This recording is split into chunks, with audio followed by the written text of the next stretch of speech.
What's in a phone call? Quite a lot of American diplomacy under new President Joe Biden is anything to go by. He kept two of America's closest allies hanging on the end of the telephone by not calling them in time. It's a marked difference from Donald Trump's first weeks and months in the White House.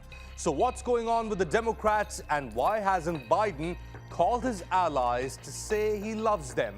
Find out next on Decoded.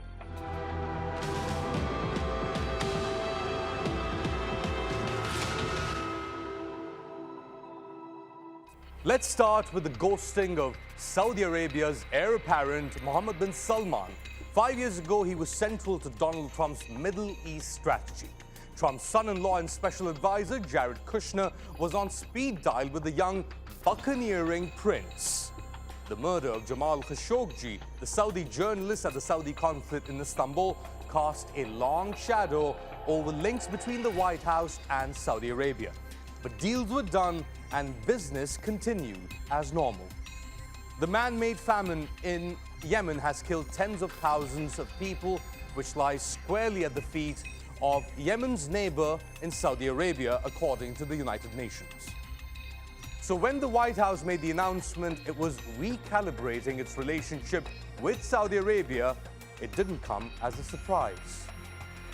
White House Press Secretary Jen Psaki said Biden will be dealing directly with Saudi King Salman in the future rather than the Crown Prince.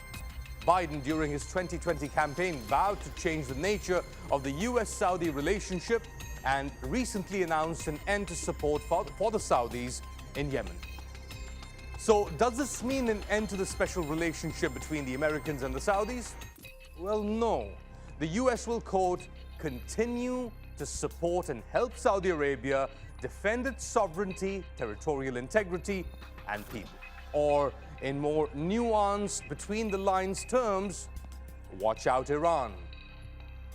Elsewhere in the region, and somewhere between his sofa, court appearances, and his fourth election campaign in 2 years, Benjamin Netanyahu will be twiddling his thumbs asking if he's got any friends left.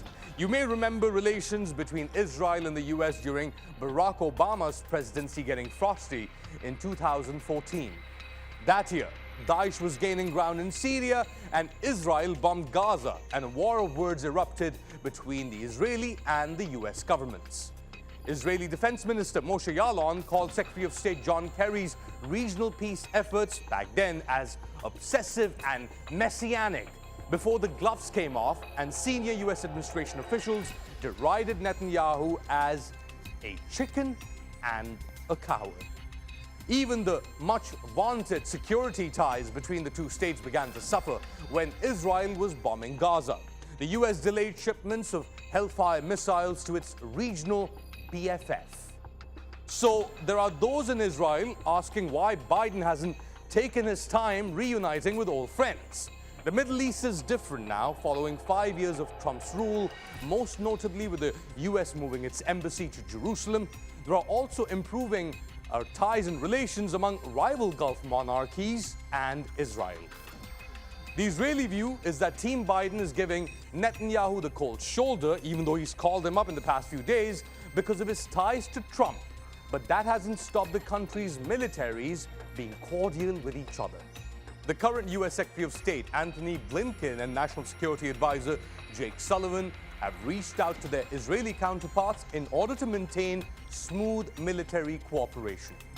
Following life under Trump's scattergun Twitter diplomacy and subsequent rollback from its policies under Biden, it should come as no surprise that the US is focusing on domestic issues first.